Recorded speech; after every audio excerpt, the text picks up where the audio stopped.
Olá, bem-vindos a mais um episódio do Sex and the Flix, nosso podcast sobre filmes, séries, psicologia, comportamento, relacionamentos. Eu sou Luciana Kiel e estou aqui com a psicóloga e sexóloga Caroline Brinin. Tudo bom, Carol? Tudo bem? Carol, a gente recebeu algumas sugestões dos nossos ouvintes amados e uma se encaixou até com um tema que a gente estava pensando em fazer. Algumas pessoas, quando chegam a certas idades ou algumas fases de transição, começam a ter umas crises existenciais. Por exemplo, a gente conhece a crise de meia-idade, a crise dos 40, a crise dos 30, a crise dos 20. 25. Pois é, a crise dos 25, assim, a crise da formatura, a crise do vestibular. Por que tá todo mundo com tanta crise existencial, Carol? Por que tá todo mundo tendo crise? Toda vez eu acho que tu passa por etapas importantes da tua vida, tu faz uma retrospectiva. E etapas importantes, tanto negativas quanto positivas. A morte de alguém, acabou o colégio, começa vestibular, começa a faculdade, termina a faculdade, você se apaixonou por alguém, vai pedir um namoro, noivado, casamento, separa. Toda vez que você tem esses marcos, eu acho que... Tu coloca em perspectiva, de certa forma, né? Eu acho. E aí tu começa, o que eu tô fazendo aqui? Por que eu tô aqui? Por que tem mal no mundo? Por que significado a vida tem? Porque de onde vamos para onde vier, sei lá, de onde viemos para onde vamos? Toda vez eu acho que o que dá o início para essas coisas são momentos da tua vida. E aí tu começa a pensar se tu devia ter feito mais, menos, tá bom, não tá? E tu acha que tem mais a ver com o passado, como tu falasse, né, de fazer retrospectiva, de coisa assim, ou talvez até com o futuro? Por exemplo, eu cheguei nos 30, vou fazer 30 anos, eu já tenho mais, não sou eu, tá? Mas enfim, exemplo, é só um exemplo. Alguém que vai fazer 30 anos, galera de 91, vocês vão fazer 30 anos. Ai, não, isso foi um tópico do... Não, a gente tem que falar disso depois, continua. Tá, ok. Vai fazer 30 anos. Tu acha que não tem um pouco de assim, meu Deus, eu com 30 anos eu tinha tantos planos e eu não tô concretizando nenhum deles? Não pode ser um pouco disso, assim, de onde você gostaria de estar e onde você realmente está? Eu acho que são momentos da tua vida. Quando a gente é adolescente, a gente tem preocupações muito mais fantasiosas e imediatistas. Muitos de nós só paramos pra pensar, por exemplo, em finitude na casa dos 35, 40, quando a gente começa a perder familiar, quando a gente começa a perder pessoas que a gente conheceu quase a vida inteira e de repente elas não estão mais aqui. A gente meio que se dá conta da própria mortalidade, vamos dizer. Eu não digo que é a faixa etária, eu acho que são, né, a tua maturidade, as tuas experiências. Mas quando a gente é novo, a preocupação é outra. A preocupação é quanto dinheiro, hoje em dia especialmente, quanto dinheiro eu vou ganhar, quando é que eu vou ficar rico, quando eu vou me aposentar. A galera mais jovem tem uma coisa que eu acho muito engraçada, eles têm um plano. E esse plano vai dar certo. E se não E der aí certo? quando não dá, desespero total. Tela azul. Né? Porque eles falam, tem muitos, não todos, né? Eu sempre vou generalizar, mas não é isso que eu quero dizer. Tem uns adolescentes que já me falaram assim, porque daí eu vou entrar na faculdade, daí eu me formo, daí eu faço tantos anos, sei lá, por exemplo, direito. Eu advogo 3 anos, daí eu faço prova pra magistratura, viro juiz, lá pelos 30, e fala com uma... Assim, é o que vai acontecer. No tempo de um videoclipe, 3 minutos e 45, tudo vai dar certo. E não ocorre a eles que têm 5 anos de faculdade, 3 anos de atuar, nesse caso, direito, mas não sei quantas provas você vai prestar, em quantos estados, e não vai poder escolher onde vai ficar. Essa parte de prestar atenção no processo das etapas, eles não ligam. A gente, quando fica mais velho, fala, eu não vou fazer outra faculdade agora. Sim, eu não tenho mais saco de ir pra... Eu acho que o momento de vida que tu tá, te leva pra crise onde você se preocupa mais com o passado ou mais com o futuro. E eu acho que tem um pouco, tu falasse ali de todo o plano, né? Porque eu vou fazer a faculdade, vou fazer isso. A pessoa botou na cabeça que vai ser assim e vai acontecer dessa forma. Mas tem um componente que ela não tá levando em consideração, que é ela própria, vai que ela não gosta. Tem até isso, tem essa frustração. Eu lembro de amigos, na época da faculdade de jornalismo, que entraram super empolgados e depois de 1, 2 semestres, mas não é isso, não era isso que eu imaginava do jornalismo. Eu, sinceramente, eu entrei no jornalismo, eu nem sabia por quê, tá? Eu via os meus colegas, eles eram muito assim, não, porque repórter e não sei mais o quê, e reportagem, e Noblar, e Caco Barcelos, e eu não tinha nada disso, eu não tinha aquela vontade pelo jornalismo. O meu negócio era escrever. E daí, o bom da faculdade pra mim foi descobrir que eu posso ser jornalista sem ser repórter. Só que tem gente que entra com aquilo tão fixo na cabeça, eu lembro que era até a piada, que todo mundo entrava para apresentar o Jornal Nacional. E quantos que efetivamente vão, né, pra algo assim? Mas também tem o oposto, a pessoa que só vai indo. Eu cheguei no final do colégio, tinha que escolher uma faculdade, Aí eu pensei, eu gosto de desenhar, então vou fazer arquitetura, eu gosto de número, vou fazer não sei o quê. Ou nem gosta de nada, só fez porque os amigos fizeram. E aí a crise existencial bate quando você finalmente se liga, putz, eu tô fazendo um curso que eu odeio. E eu não faço ideia do que eu quero fazer. Ou, putz, eu me formei e eu não sei por que eu vou usar isso. Ou eu não consigo me imaginar num escritório 8 horas por dia, num consultório de médico. Eu já tive pacientes que tentaram fazer 5 vestibulares para medicina, passaram e não gostaram, não quiseram ficar.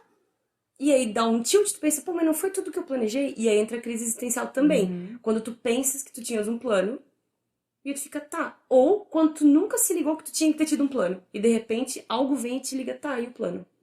E aí tu fica Isso travado. acontece por falta de autoconhecimento, por não prestar atenção em si mesmo? Cara, eu acho assim, ó, existem várias explicações pra isso, mas pra mim a mais lógica é a gente, quando é pequeno, a gente é uma esponja.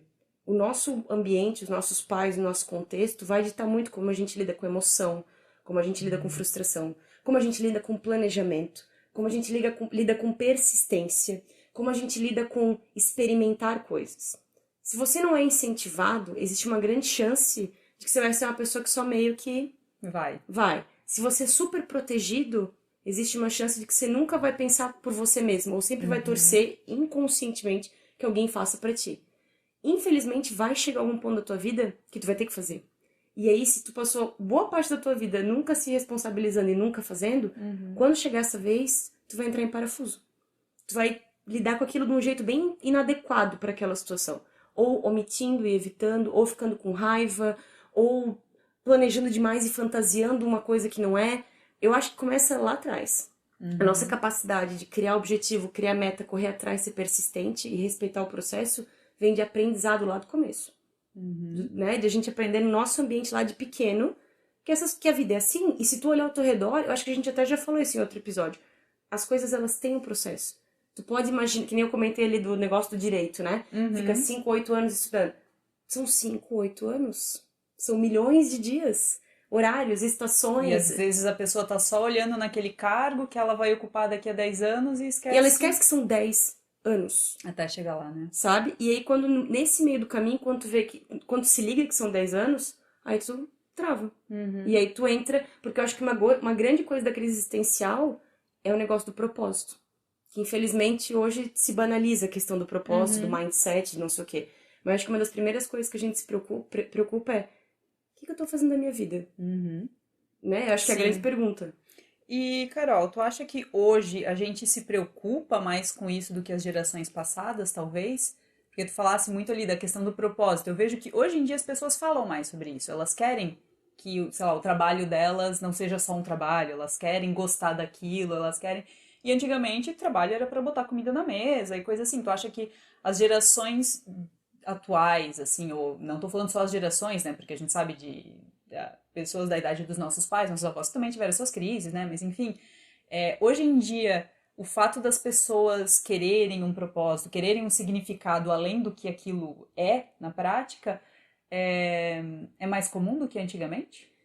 Eu acho assim, ó, tem um texto bem legal que se tu digitar no Google por que a geração Y é infeliz, já vai aparecer um linkzinho da Unicamp, que é um textinho que tem um bonequinho de palito que o bonequinho vai explicando o texto.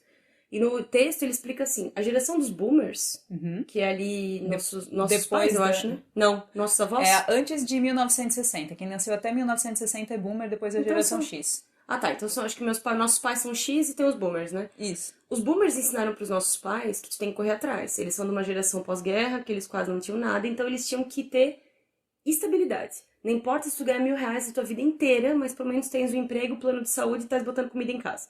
Então o que os nossos pais aprenderam? Olha, te foca em trabalhar, sustentar tua família.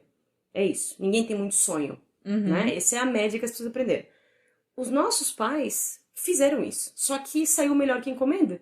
Porque veio globalização, internet, a economia mudou, tecnologia, tarará, tá. Então, tudo que eles fizeram saiu muito acima da média. O que eles ensinaram pra gente? Não, filho, tu vai conseguir. Tudo que tu quiser, tu pode sonhar que tu vai conseguir. Eles deram pra gente o que eles não puderam ter. Isso é uma coisa que muitos pais da geração dos nossos pais falam. Eu quis dar pra ele tudo que eu não tive. Todas as oportunidades que eu não pude ter, eu quero dar pro meu filho. Então, o que ensinaram pra nossa geração? Que é só tu pensar positivo que vai dar certo. Corre atrás dos teus sonhos. Tu pegar ali anos 80, 90, era isso? Corre atrás dos teus sonhos, constrói, dinheiro, todo mundo vai ter, tu vai ter acesso a todas as coisas. Na época dos nossos pais era tríade sagrada, uma linha de telefone, um carro e uma casa. Sim. Que às vezes até os nossos avós, se tinham condições, davam isso pros nossos pais. O poder de compra deles era limitado, mas as coisas pra comprar também eram.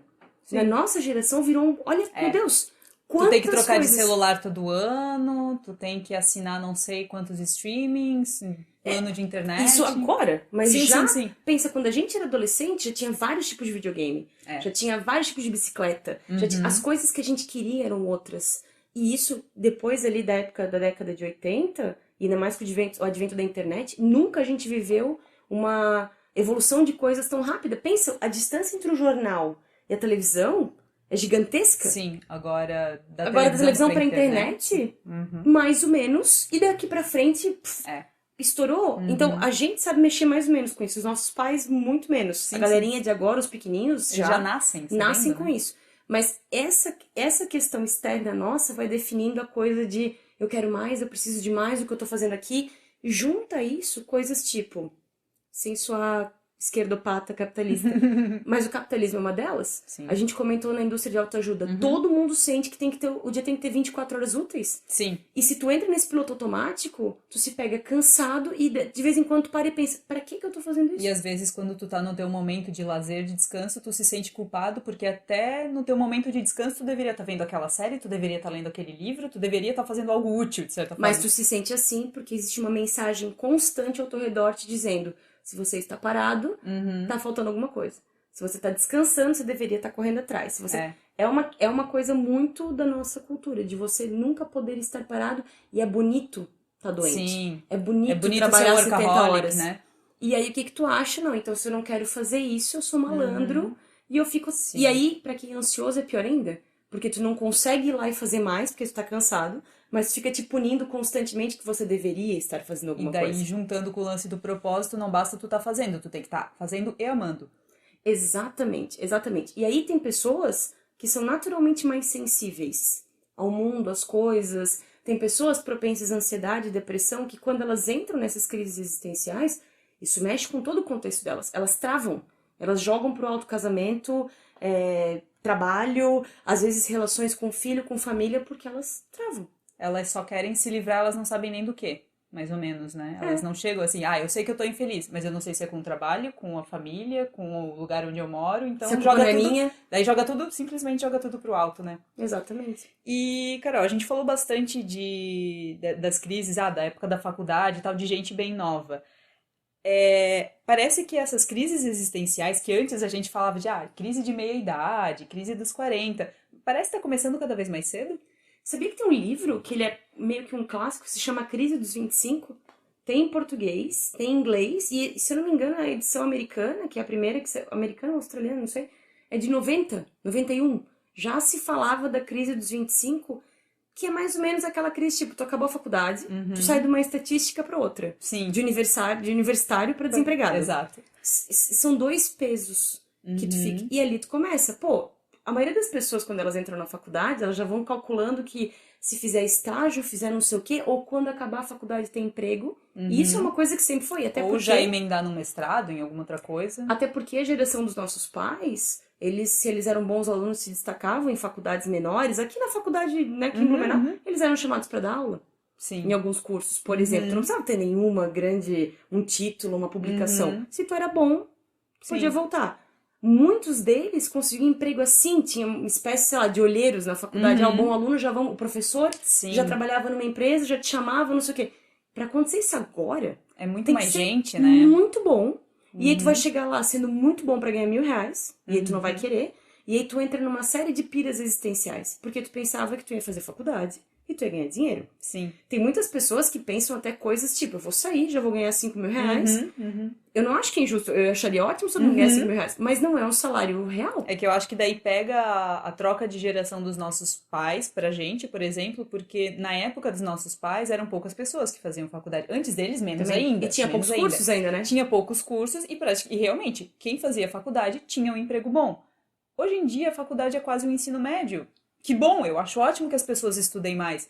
Mas a partir do momento que todo mundo tem, quem quer se destacar tem que ir mais longe, tem que fazer pós, tem que fazer mestrado, doutorado, curso no exterior. E ainda assim, não é, eu lembro quando eu fui estudar em São Paulo, a primeira vez era 2010. E eu lembro de estar conversando com um grupo de amigos que estava fazendo um curso de verão na PUC. E tinha uma galera de São Paulo lá que pra eles o mestrado era o próximo passo lógico. É o Não é uma básico. coisa que eu vou ficar pensando. E aquilo pra mim me chocou, porque eu aqui em Blumenau, pra mim mestrado é um negócio que tem que sentar, é uma decisão pra tua vida. Não, pra eles é mais uma coisa. E terminando o mestrado, se o cara trabalha com economia, com empresa, ele vai fazer um MBA, aí ele vai fazer não sei o quê. E ele tem que fazer. Porque senão ele fica... Inglês. Inglês é o mínimo. Tu tem que já saber no colégio. Já espera-se que tu fale inglês, espanhol e mais uma língua estranha. O mandarim, o alemão, sei lá. Né? O tempo... Olha, de novo, a pira do capitalismo. Tu tá sempre em desvantagem. Tu sempre te sente... Tá, o que mais? O que mais? Se tu parar pra pensar e não só ir fazendo o que a máquina te manda, tem horas que tu trava. Tu fala, tá, eu tô fazendo tudo isso pra quê? Eu tô gastando milhões em curso, tô gastando... Pra quê? Sim. E aí tu... E hoje a crise dos 25 ou dos 20 e poucos, eu lembro que eu tive uma, acho que aos 22, mais ou menos, que foi um pouco depois da formatura, na verdade. Ah, eu também tive, logo depois da formatura. Logo depois da formatura. E daí nos 25 eu tive uma, mas tinha mais a ver com viagem, assim. Foi o lance de, meu Deus, talvez eu não conheça todos os países que eu quero. Algo assim. Mas até essas crises, que, como tu comentasse que a crise dos 25 já saiu num livro no começo da década de 90... A crise dos 25 na década de 90 eu acho que é bem diferente da crise dos 25 de hoje. Porque eu acho que hoje a pessoa com 25 anos ela tá muito mais preocupada com carreira, com aproveitar a vida, com intercâmbio, com, né, enfim, com coisas assim. E no começo da década de 90, 25 é a idade que tu já casava, que a mulher já pensava que tinha que ter filhos. Mas não? considerando que é uma publicação americana e tudo aqui leva uns 4, 5 anos pra chegar, eu acho que a preocupação lá é muito Já parecida era. com a preocupação daqui, que é, por exemplo, tu é um excelente aluno no colégio. Tu vai pra faculdade com a bagagem do colégio. Então tu acha que tu vai chegar lá e pá. Tua primeira crise é quando tu entra na sala e tu vê que tu não é mais o melhor aluno. Não. Tem tu e mais 20 melhores alunos. E tu tem que primeiro se encontrar ali. Vai passando a faculdade, se tu curte o curso, tu já vai pensando, eu vou fazer o quê? Eu vou não sei. Tu acha que tu vai sair da faculdade formado. E tu chega no mercado de trabalho e tu descobre que tu não sabe nada. E aí, outra crise existencial. E isso eu acho uma sacanagem, porque isso a gente não fala pra galera que tá na faculdade agora.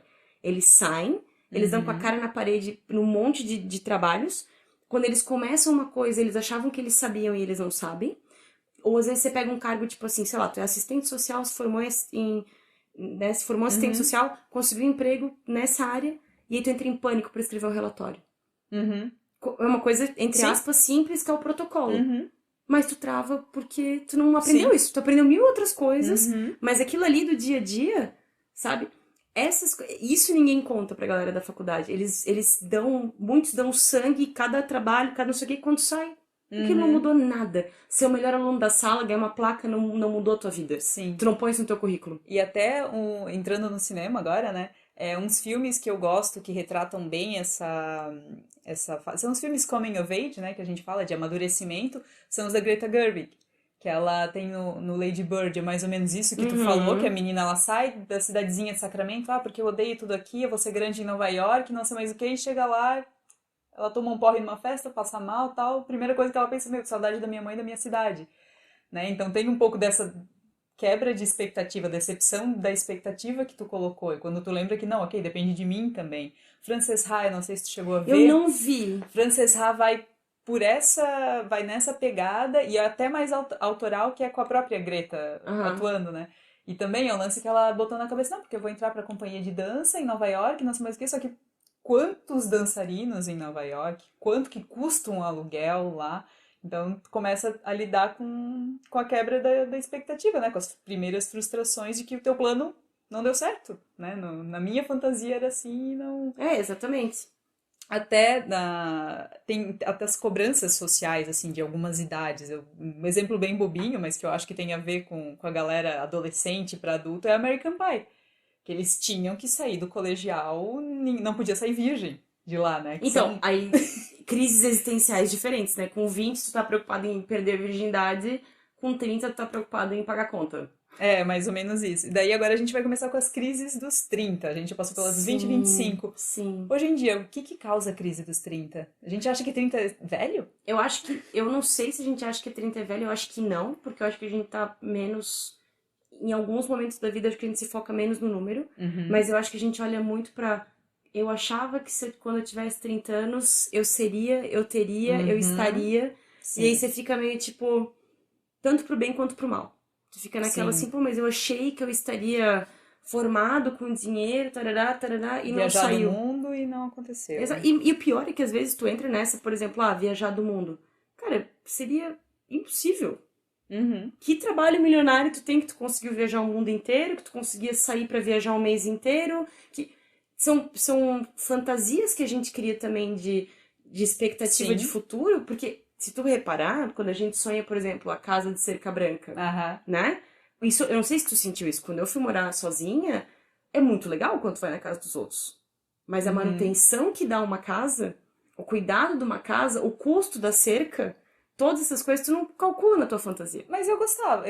Eu sempre preferi, assim, mesmo que eu tivesse que dar conta de tudo, isso nunca foi problema pra mim, Mas mas é algo pessoal, tu né? já viu aquele meme que a galera zoa, tipo assim, quando eu tinha tantos anos, eu dizia, que mansão linda, eu quero morar ali. E Hum. agora que eu tenho 30 eu falo, Ah, meu, pra sim. limpar isso aí vai dar Sim. um trabalho. Não, mas eu desde pequena eu ajudava bastante em casa a limpar, coisa assim, então eu sempre pensei, meu Deus, o trabalho pra limpar, então isso Uhum. não era Não, problema. não, sim, mas eu digo assim, eu acho que às vezes a nossa fantasia, ela não leva em conta o custo e o processo de adquirir e de manter. Sim. E aí quando a gente fica adulto, eu acho que uma das Uhum. coisas que chacoalha é, mas não era pra ser assim. Sim.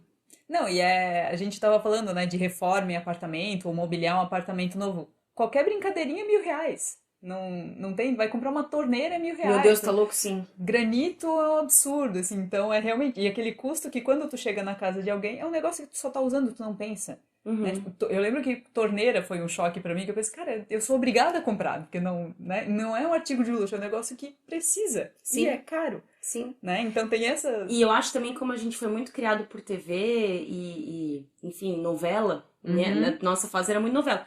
A novela sempre tinha uma glamorização do morar sozinho, uma Sim. glamorização da mulher que trabalha, uma Uhum. glamorização.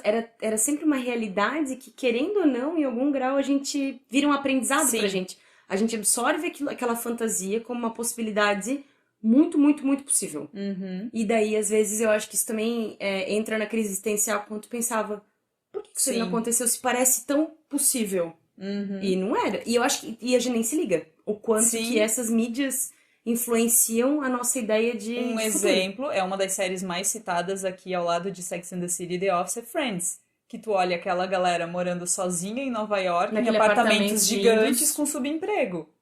Isso não existe, né, gente? Outra série que é uma das que a gente mais cita, que é o Sex and the City, lida bastante com a crise dos 30 de mulheres entre. Lembrando que a casa da Carrie também era impossível dela morar lá, Exato, né? ainda mais Ok. ela escrevendo só coluna uma Sim. vez por semana, E gastando ainda com comprando sapato. comprando Manolo Blahnik, né?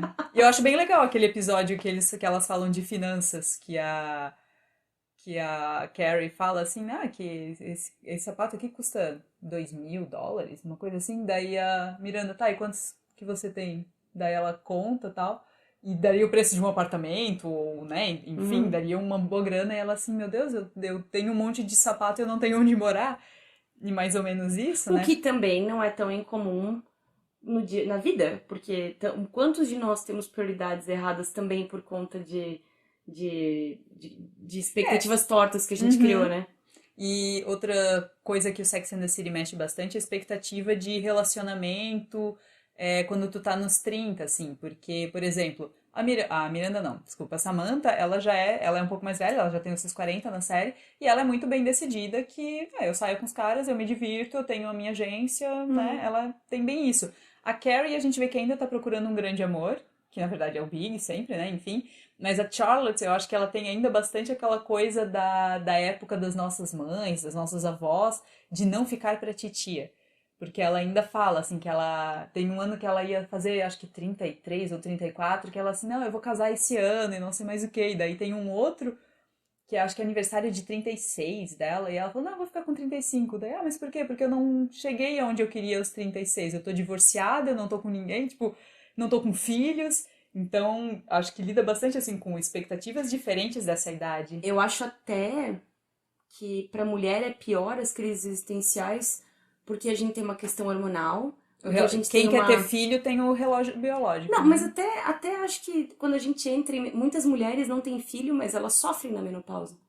Porque a menopausa é o significado do fim de algo. Para muitas Sim. mulheres significa velhice, o meu propósito, né, de vida, de ser vivo, que é gerar vida, eu não fiz. Sim. Ou às vezes eu sempre falei que eu não quis ter filho. Quando chega a menopausa, é muito evidente que se você quisesse gerar uma criança agora, não dá. rola. Então eu acho que pra mulher é mais isso, e eu acho que o homem se sente preso. Aí ele tem a tal da crise da meia-idade de comprar coisa, de ser mulher mais nova, de não sei o quê. Que também tem um monte de filme disso aí, né? O Modern Family, eu acho que eles fazem isso de um jeito elegante. Sim. Tipo, né? Que é o a marido da Glória Sofia Vergara lá. Isso, que daí o Ed O'Neill, que era do cara do Married with Children, né? Que era o Bundy, o Al Bundy, lembra? Ah, não assistia. Tu lembra daquela Eu não série? assistia. Ah, então. Mas o Modern Family, ele faz isso de um jeito legalzinho, assim. Ela não parece interesseira e ele não parece um velho creepy. Sim. Tá tudo certo. Mas ó, dizem não, né? O que eu vejo no trabalho e a gente vê sempre aparecendo em novela, filme, o cara mais velho, que tem uma crise, arranja uma modelo, tá de carro conversível, porque ele precisa, sei lá, se sentir jovem, recuperar o tempo perdido. O Minha Mãe é uma Peça tem um pouco disso, né? Do Paulo Gustavo. Que Sim. o ex-marido dela casou com... Enfim. No The Office também, não tem aquela fase que o Creed tá com medo de ser demitido, dele pinta o cabelo com toner Com da toner. impressão. Ai, eu acho maravilhoso, maravilhoso aquela série.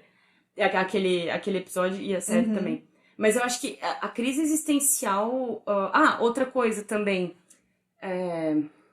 O negócio... Eu acho que mulheres levam a crise existencial mais a sério também, porque ainda tem aquela ideia de que você, pra estar completo, tinha que estar casado. Ah, sim. E tinha que ter feito alguma coisa. Até acho que no Sex and the City, de vez em quando, rolava uns papos assim de ai, mas olha o que eu fiz com a minha vida com tantos anos.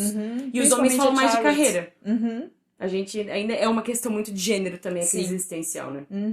E daí agora que a gente já começou a falar das crises de meia-idade, crise dos 40. Os 40 são os novos 20, Carol? Cara, eu acho que sim. Eu, de verdade, acho que os 30 são os novos 20, os 40 são os novos 30. Você vê hoje uma pessoa de 60 anos... Não é a vozinha de 60 anos que a nossa geração pequena ainda achava assim. Cresceu dessa forma, né? Eu ia falar, eu lembro que quando eu era muito pequena, eu achava que 40 anos era velho. Era velho, velho. Quando os meus pais chegaram perto dos 40, eu já vi que, não, eles só são adultos. E daí agora que a gente tá chegando um pouco mais perto dos 40, a gente vê que a vida tá acontecendo, sabe? Exato. Eu tenho um primo que ele é 10 anos mais velho que eu lembro quando ele fez 40, eu penso, gente, ele não parece ter 40. Mas por quê? Ele tem 40, né? É fato. A minha expectativa de alguém com 40 anos é muito diferente da realidade de hoje em dia.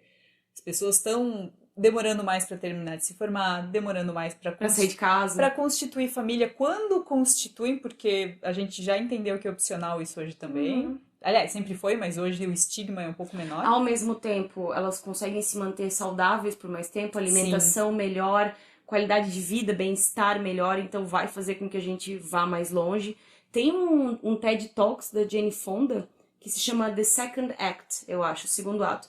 E ela fala desse novo nicho de idosos, que é o dela, que ela não se considera idosa, porque a palavra idoso remete a uma pessoa frágil, que não se vira. Por exemplo, um filme que eu acho super legal que quebra um pouco isso é Red, que ele é Aposentados e Perigosos. Muito bom, tipo, inclusive. Um monte de uma galera da velha guarda ali que é detetive, que não sei o que. Eu acho super legal essa, né? Agora tu compara um outro filme de idoso que é Dois Velhos Rabugentos, eles eram dois velhos e não eram tão... No primeiro filme eles nem são tão velhos, mas eram tratados como idosos. Existe um buraco hoje da galera dos 50 até os 70 que eles não são idosos como a gente imagina. Eu lembro que quando... Começo dos anos 2000, tinha uma propaganda do Corolla que era com Brad Pitt. E daí meu pai ainda falava, viu, Corolla não é carro de velho. De quarentão, não é carro de quarentão, porque o Brad Pitt tá dirigindo, mas o Brad Pitt tem 40. Então se a gente fica, poxa, né? Dá um branco. Exatamente, eu tava vendo hoje mesmo tava passando na I eles têm um programa novo agora, 10 coisas que você não sabe sobre um ator. Okay. O Matthew McConaughey é um cara que já tá com 50, eu acho. E tu olha pra ele, tu ainda, meu Deus, o cara, né? Existe também, acho que uma outra... E isso eu imagino que pega muito pra galera de 40, 50. A maldita ideia que você não pode envelhecer. Sim. A maldita... ó, esses dias apareceu uma foto da Vera Wang, Sim. Pô, ela tem 70 anos, ela é claramente anoréxica, pelo menos parece. Uhum. E todo mundo, ai, porque olha ali como ela tá parecendo jovem. Claro, cara, ela tá, não come, não Sim. se mexe, não pega sol. Lógico que ela tá parecendo Uhum. jovem, né? E as pessoas acham isso legal. Uma Sim. pessoa de 70 anos não tem mais autorização pra se parecer com alguém de 70 anos. Tu É. conversa com as tuas amigas de 30 preocupadas com Botox. Sim. É verdade. Às vezes nem com 30, tá? Algumas até antes. E aí, de novo, entra o nicho de TV com o advento de reality show, que a gente já falou em Uhum. outro episódio. Todo mundo do reality show, mais do que nunca, tá parecido. Sim. Com o preenchimento labial, afinar o nariz, aquela harmonização que eu acho horrível, eu não sei Todo quem mundo teve fica essa igual? ideia. Não, igual e fica medonho, eu não sei, tu viu alguma celebridade Que ficou que legal ficou bem com depois? aquilo? Não. Não. Mas enfim. Sim. E as pessoas têm essa necessidade de manter uma aparência Uhum. que não fica. E muitas pessoas não fica bonito, fica esquisito, fica artificial, fica engessado, porque elas não sentem que podem ter uma ruga, que pode ter uma sobra, que não E pode mais assim, ter e nada. chega uma hora que a conta vem. Tu pode até adiar os efeitos do tempo, né? Ou disfarçar por um tempo, mas chega uma hora que vai. Eu lembro que a Madonna, quando ela fez 40, ela tava super jovem. Quando ela fez 50, ela ainda tava, mas hoje, já com mais de 60, né? Tem coisas que tu não consegue A única mais. pessoa que conseguiu foi a Cher. É verdade. E a gente tem que. A Cher dorme no a final, gente, com certeza. exato, a gente tem que lembrar disso, porque uma pessoa que se manteve bem foi a Cher. E a Glória Maria que importa lama da Colômbia todo ano pra rejuvenescer. Já foi- Funcionou. Teve que Funciona. descobrir quem é esse fornecedor. Sim, eu lembro que eu fui numa palestra dela que ela falou que ela tomou um banho lá na lama milagrosa, vulcânica, sei lá o quê. E Ela todo fez um ano. pacto, ela tem o Dorian Gray, não tem? Ela deve ter um retrato Eu ia- no eu armário ia da casa mesmo- dela. Eu ia mesmo comentar, assim, tu acha que todas essas crises existenciais de idade, né, expectativa, passado, futuro e tal, é um pouco o nosso medo de envelhecer? Ah, eu acho. Eu acho que é o medo de envelhecer e não aproveitar. Eu vejo muitas pessoas assim. Eu não sei se é só a geração, mas a galera mais jovem tem muita preocupação de fazer uma escolha só e essa escolha tem que ser a certa. Eu não quero passar por tentativa e erro, eu não quero perder tempo, eu não quero me frustrar. Eu quero saber, eu quero ter certeza e tem que ser bom e tem que ser como eu imaginei. E tem que ser pra sempre. E tem que ser pra sempre. E nenhuma dessas alternativas elas são realistas. E eu acho que aí entra a crise existencial, porque. E eu acho que isso em si é uma crise existencial. Mas como é que eu vou saber? Por exemplo, Aham. eu quero ficar com aquele menino. Mas como é que eu vou saber se ele quer ficar comigo? E se ele me rejeitar? Então é melhor eu não ir. Mas eu for. Aí daqui a pouco. Aí a pessoa também sofre porque tá perdendo tempo por não ter ido. Sim. Aí depois ela sofre porque não sei o quê. Ou começou a namorar. Tá 1 mês de namoro. Medo de que não vai dar certo, de como vai ser o futuro. Aí a pessoa não aproveita o que ela tem, Sim. fica pirando no que ela não sabe que se Medo vai ter, de- e é capaz de sabotar o que pode ser legal pela preocupação de algo que ela não controla. Isso pode virar uma crise existencial. Eu acho que hoje as pessoas têm muita dificuldade de ficar no presente. De só fazer e prestar atenção no que tu tá fazendo. Se tu tá saindo com alguém, tá legal? Tenta ficar ali, naquele jantar, naquele sábado à tarde vendo TV, nas conversas que vocês têm, nos momentos que vocês... É isso que conta. Todo mundo joga muita expectativa pra tudo, né? Por exemplo, acabou de conhecer o cara, mas será que ele vai se dar bem com os meus amigos? Será que meus pais vão gostar? Será que ele vai ser um bom pai? Tem gente que logo no começo já Nossa, já projeta chegar toda a um vida, né? contrato de 3... Isso me lembra aquele filme... Me lembra Endiabrado, Sim. sabe? Eu adorava esse filme. Agora, esses dias eu vi de novo, ele é meio bobinho, assim. Mas me lembra muito isso, assim. Tu quer ter... Cada vez que ele fazia um desejo, ele errava. E eu acho que a graça do filme é essa. O que ele faltava explicar, o diabo ia lá e a Elizabeth Hurley ia lá e sacaneava ele. Porque eu acho que é muito isso, assim. Tu nunca vai controlar tudo. Tu nunca vai ter certeza de tudo. É o que o John Lennon dizia. A vida é o que acontece contigo quando tu tá ocupado fazendo outros planos. Tipo... E a gente tem uma dificuldade de aceitar isso. E aí, a crise existencial, quando ela te gera sofrimento, você tem que ver se o sofrimento serve pra você fazer mudanças ou pelo simples fato de te fazer sofrer. Pra tu poder te culpar, poder te criticar, poder te sacanear, poder te travar e daí você não faz nada. E, Carol, voltando um pouco ali ao medo de envelhecer, né? Que a gente já falou bastante de cirurgias plásticas, né? Dessa...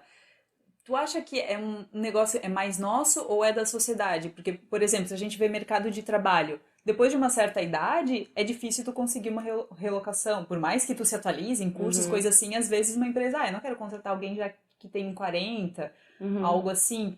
É a gente que tá pirando ou todo mundo quer que a gente pire com isso? Ó, eu acho que assim, ó, tu vê, há muito tempo atrás, quando a gente era pequeno, legal era ir no médico mais velho, porque ele tem experiência.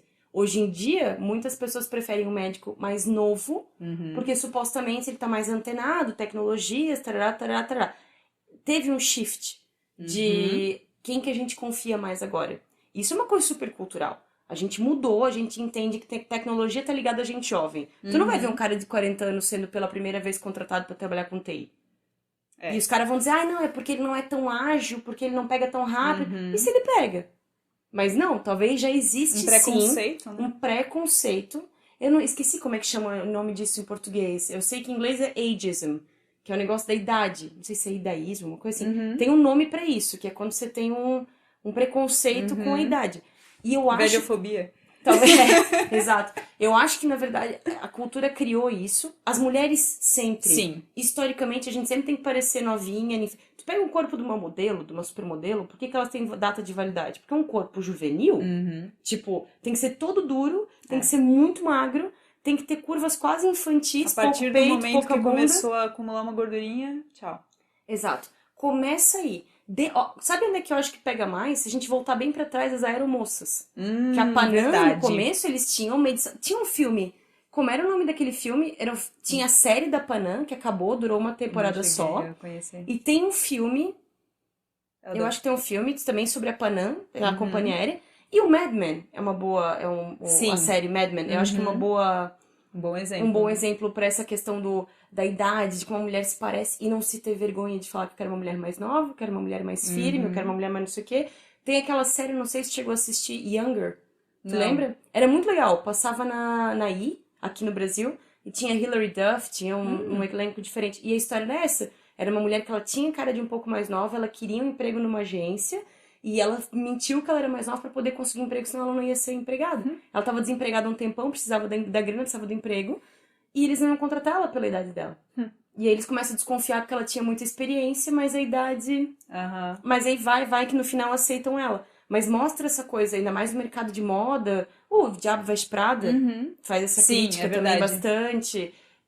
Tem alguns nichos, eu acho que cosmético, o nicho cosmético, o nicho de moda, fizeram isso. E aí, de novo, o advento de TV e reality show, onde teve essa vitrine o tempo inteiro, te faz sempre achar que o ideal de beleza Tá novo. tá novo. Novo, sem uma ruga, sempre maquiado, sempre o cabelo impecável, sempre a roupa não amassada. Eu lembro que a Geraldine Chaplin, a filha do Charlie Chaplin, ela nunca fez cirurgia plástica, aplicação de botox, nada disso. Uma vez perguntaram pra ela, né, por que ela nunca fez e tal, sabendo que dela assim, olha, eu sei que eu perdi muitos papéis por não fazer isso, mas, tipo, eu tô envelhecendo.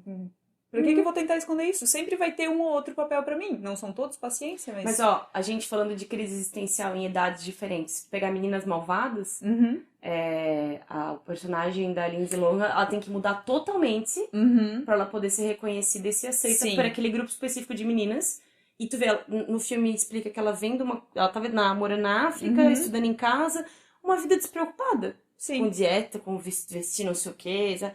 Assim que ela entrou naquele contexto, naquela cultura, com aquelas meninas, ela achou que ela só ia ser aceita se ela mudasse. Eu até achei que tu ia comentar outra coisa de Meninas Malvadas, que é a mãe da Regina, a Amy Poehler. Sim. Que ela é super... Ela é a mãe, mas ela quer ser legal, ela quer ser jovem, né? Então tem um pouco disso, assim, né? E que eu achei bem engraçado que a Kris Jenner fez uma paródia disso no clipe da Ariana Grande, Ah, é? né? Ela é a Amy Ah, Poehler é verdade. no clipe da Ari. E eu não entendi se ela entendeu que também é uma crítica a ela. Né? Não sei. Porque também tem essa... Tu vê, tu põe elas todas, as Kardashians todas uma do lado da outra, tu já não sabe dizer... A Kylie parece mais velha do que as três irmãs. De tanta plástica com 22 anos, cara. Isso, percebe o grau que a coisa entrou? Eu fico pensando...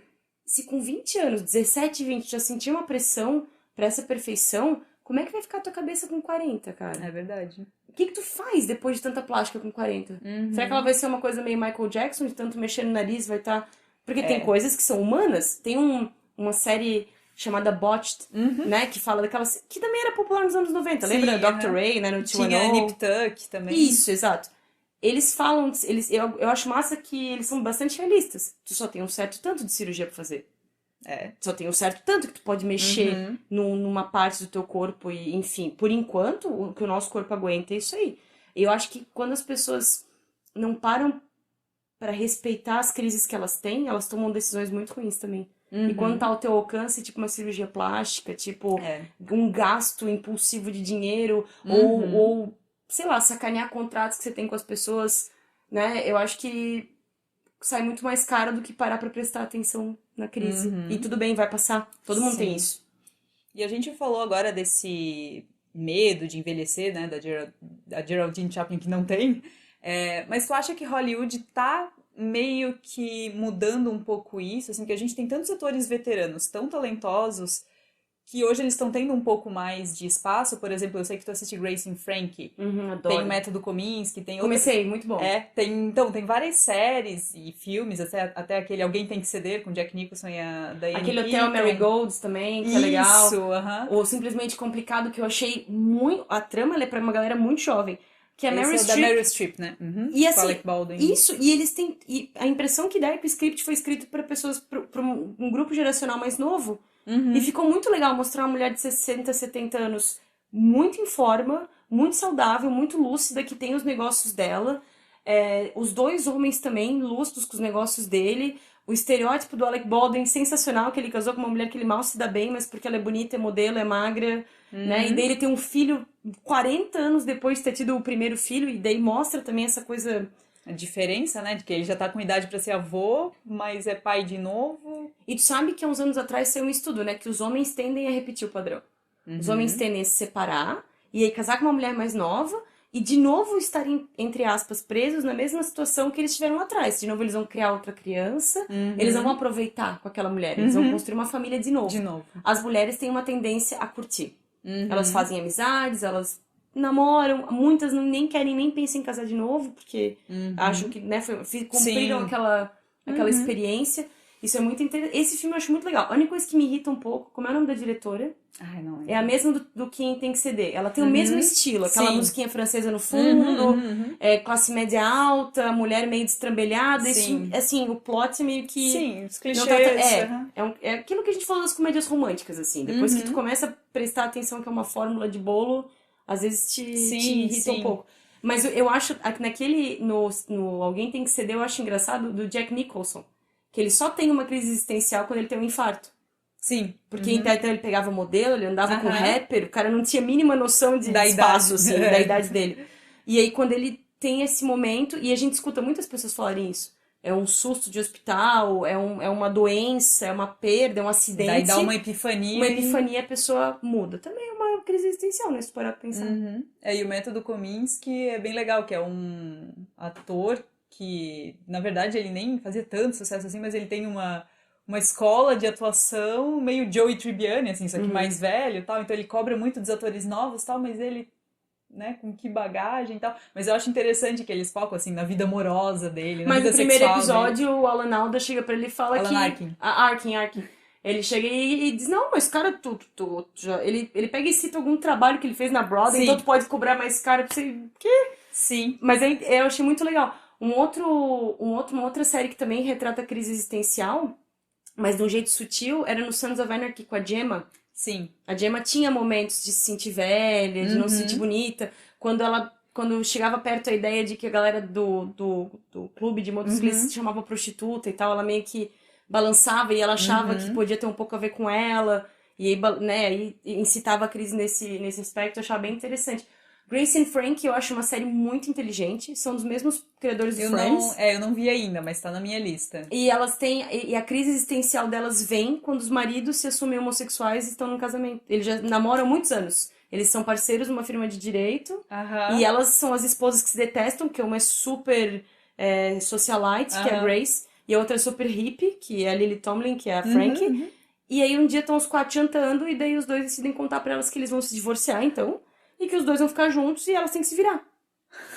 E aí mostra essa... E aí a crise forçada, porque a Grace tinha se acostumado com o casamento infeliz e a Frank tinha um bom casamento com o marido dela, uma excelente amizade. E aí mostra dois jeitos de divorciar bem diferentes, assim. É bem interessante, é sério, o jeito que ela desenrola. Assim. Uma continuação, não, mas tem algo de Brokeback Mountain aí também, um pouco, né? Porque também tinha o lance que as famílias eram casais e tal, e um era super... Ah, não, homem de família e tal, e o outro casamento já não tava legal, assim, mas o outro não. A mulher estranhou um monte e tal, porque não faz sentido, né?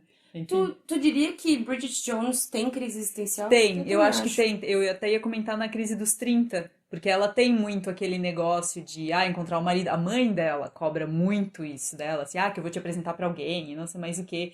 Então, assim, às vezes, eu não sei nem se a crise é tanto dela, mas tem um pouco por causa do trabalho também, que ela É que sai ela do tá no momento da vida trabalho. dela que tá tudo meio parado. Ela tá no trabalho que ela não gosta muito, a mãe dela enche o saco pra ela ter alguém, e as coisas meio que não acontecem.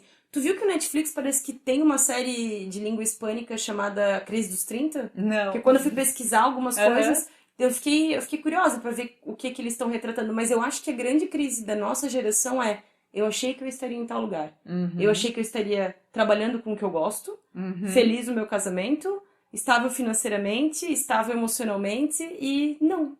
Eu acho que um pouco do problema é aquilo ali que tu falou de, vai fazer, só pode casar uma vez pro resto da vida, só pode ter um emprego pro resto da vida. Não Tu tem que emprego, fazer a né? escolha certa, É, sempre. exato. E eu acho que as pessoas, elas deixam de olhar assim, não, aquilo ali me fez feliz por um período. Agora é outra coisa, assim. Às vezes as pessoas não reconhecem isso também, né? Não tem essa autocrítica. Eu acho que elas não conseguem, é como eu falei aquela história, eu acho que as pessoas não conseguem ficar no presente. Deu certo. Durante aqueles meses, Sim. aqueles anos, deu certo. O que é dar certo? Ficar pra sempre junto é dar certo? Não sei. Quantos casais estão juntos 50 anos e têm uma vida horrível? Deu Sim. certo? Não sei. Sabe? Eu também não sei se isso também não vem um pouco de tipo. Às vezes eu acho que a crise existencial vem pra te lembrar que tu é o único responsável pela vida que tu tem. Sim. E eu sei que isso é um assunto delicado, porque dizer, olha, você é responsável por todas as suas escolhas, meio que é, na grande parte é verdade. Tem coisa que você não controla, nem vou entrar na coisa da meritocracia. Mas Sim. vai chegar um ponto que sim, você decidiu ficar naquele trabalho e não no outro. Você decidiu morar naquele lugar e não em outro. Sim. Porque você pode sim fazer outras coisas. É que eu acho que hoje também é complicado por causa daquela história de lugar de fala, né? Vai que eu tô ofendendo alguém dizendo, não, tu não sabe a minha realidade, tu não sabe como é que é. Reconheço. Mas ainda assim, tu escolhe os seus comportamentos. Tu escolhe as coisas que você tá fazendo. E eu acho que a crise existencial vem de eu não quero ser o responsável por ter que Sim. escolher. Eu não quero ser o responsável se der errado. Eu não quero ser responsável pela minha vida sozinho, porque parece que é demais, porque eu não aprendi a lidar com solidão. Eu não aprendi a lidar com...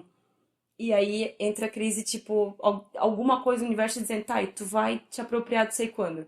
E tu vai começar a cuidar da tua vida quando. E eu acho que muitos de nós, por superproteção, ou por abandono emocional, enfim, por ausência de algumas coisas, quando a gente fica adulto, a gente entra em pânico de ter que ser adulto. Sim. E eu acho que a nossa faixa etária tem bastante gente assim. E eu acho que é porque a gente já vem um pouco mais com essa consciência. Eu tava pensando ali de crise de meia-idade e tal, que acho que quando chegar a nossa vez vai ser um pouco diferente, talvez, porque a gente já tá mais acostumado a ter essas crises de identidade. Mas eu acho que não sei se vai ser um pouco diferente, porque eu acho que quando ela vem, tu tá preso, tu não, Não, se não, liga. mas eu acho que é um diferente no sentido que, na geração dos nossos pais, dos nossos avós principalmente, a galera se casou muito nova. A galera se Teve filho casou, e era teve meio que um filho muito projeto de novo. vida, né? Então, assim, eu vejo muita crise de meia-idade acontecendo nos últimos anos, de, eu não aproveitei minha vida, agora eu vou aproveitar. A gente, teoricamente, né, quem viajou, fez faculdade, tá trabalhando no que teoricamente gosta, Quem fazendo tem carreira e tal. experiências. Quem tem experiências não tem essa desculpa, pelo menos. Daí pode admitir, ok, todas as escolhas que eu fiz até agora e eu ainda não tô feliz, então é uma outra crise. Eu acho que é um pouco diferente. Meu, o que eu acho interessante, assim, que eu observo às vezes, é o tanto de gente que tá fazendo escolhas muito parecidas com as que os nossos pais fizeram. Casaram cedo, tiveram filho cedo, aí estão agora com 28, 30, olhando para um casamento e também estão recebendo informações contraditórias. Você pode separar. Sim. O marido tem que ser melhor do que isso. Se eu não gosto, se eu não gosto de sexo, eu não preciso, se eu não tô afim de transar, eu não preciso transar. É conflitante com o pacote que tu fechou há 10 anos atrás. Sim. De casar, ser feliz, ter filho, tarará, tarará. Ou só indo e não parar pra pensar que não é só indo. E aí a crise existencial hoje até eu acho que mudou nesse aspecto. Porque a informação que tu tá recebendo de todas as vias você pode escolher, você pode ir embora, você pode dizer não. E antes, da geração dos nossos pais, era deixa disso, mas engole isso. Homem tem Sim. dessas, daqui a pouco passa, não sei o quê. Agora que tu casou, casar é pra sempre. É. Aí se você tem uma religião muito forte na tua vida, também pesa, tipo... Sim. E tem muita gente da nossa faixa Não quer ter o etária... estigma também, né? Eu não quero ser Exatamente. vista como divorciada. Tem como... ainda a pressão social. O que vão dizer? Que também é uma coisa que a gente aprendeu. E os nossos Sim. pais têm isso muito, e muitos de nós ainda têm isso bastante. Não posso tomar essa e aquela decisão, porque o que vão achar de Sim. mim? O que vão pensar de mim? E aí você entra numa outra crise. Como é que eu vou fazer o que eu quero fazer? Olha o que deve acontecer comigo se eu fizer o que eu quero fazer. Essa crise é bobagem, tá, gente? Se estiver apertando, vamos fazer terapia. Porque não deveria ser isso. Carol, então, só pra gente encaminhar pra alguma conclusão, né? Pra gente não se afundar na ideia de que não, velhice é horrível mesmo e vamos se encher de plástica e coisa assim. O que que a gente pode fazer pra aceitar melhor isso, assim, aceitar, evitar as crises, assim, aceitar que, ok, a gente tá envelhecendo, ok, a gente talvez não vai fazer tudo o que a gente pensou que ia fazer. O Eu que acho que que não ajuda? tem que evitar a crise, Lu. Pelo contrário. Não, Eu não acho que a digo gente tem que... evitar, mas o que que ajuda a pessoa a não se sentir mal pelo fato de que tá envelhecendo? Eu acho que a primeira coisa é tudo bem de ficar mal. Ok. Sabe? Meu, fica lá, assim, pô, que droga, né? Eu não queria envelhecer. Chato, né? Queria ficar mais um tempo com 20 anos. Tá, ok, isso não é um problema. Tu querer um pouco mais de uma coisinha. Agora, o problema é quando tu se recusa a olhar pro lado e entender que não importa o quanto tu queira, tem o fato de que não é real. O tempo passa, a gente envelhece, as coisas vão mudar. Você não tem o que fazer a respeito disso. Aí você tem que trabalhar a aceitação de que o tempo passa, a aceitação de que você vai fazer 1000 escolhas na vida que depois que você fez talvez não era o que você achava que seria. E graças a Deus tu pode mudar de ideia. Graças a Deus a gente vive em 2021 e tanto homens quanto mulheres estão bastante livres para fazer escolhas autônomas, né? E quando vier a crise, para pensar. Teve um gatilho, por exemplo, alguém morreu, perdi o emprego, levei um puxão de orelha de alguém, né? Ou Não perdi alguma consegui, coisa importante. ou não consegui lidar com alguma tecnologia, alguma coisa Isso, assim. exatamente.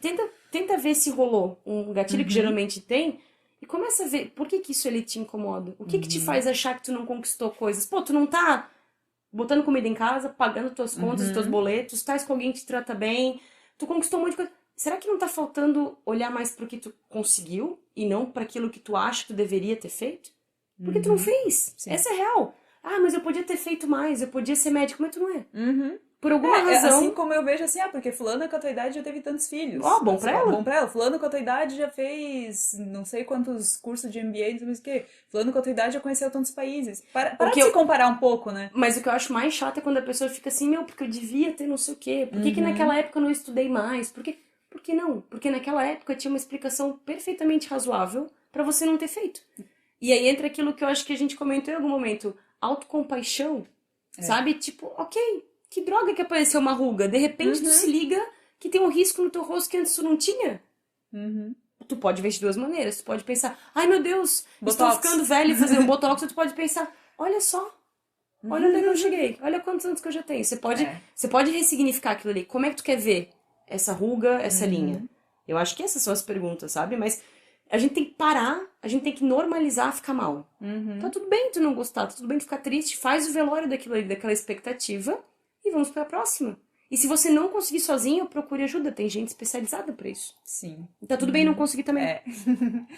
Então é isso, Carol. Queres deixar as tuas redes, formas das pessoas conhecerem teu trabalho? Minha forma de me alcançar, gente, pelo meu Instagram, @CarolineBruning. Lá tem o link pro canal do YouTube, que eu posto uns vídeos de vez em quando, e no canal do Instagram, de vez em quando rolam umas lives, as pessoas deixam perguntas, a gente troca ideia, então fiquem à vontade pra me seguir lá. E para quem quiser conhecer um pouco melhor de algumas das obras que a gente citou hoje, ali, o Método Kominsky, Grace and Frank, vai ter uma listinha de filmes e séries no cinema sobre terceira idade, então cinema.com.br ou no Instagram cinema.blog. Sou Luciana Kiel, estive com Caroline Bruning e esse foi o nosso episódio da semana. Até semana que vem, galera. Tchau, tchau. Tchau!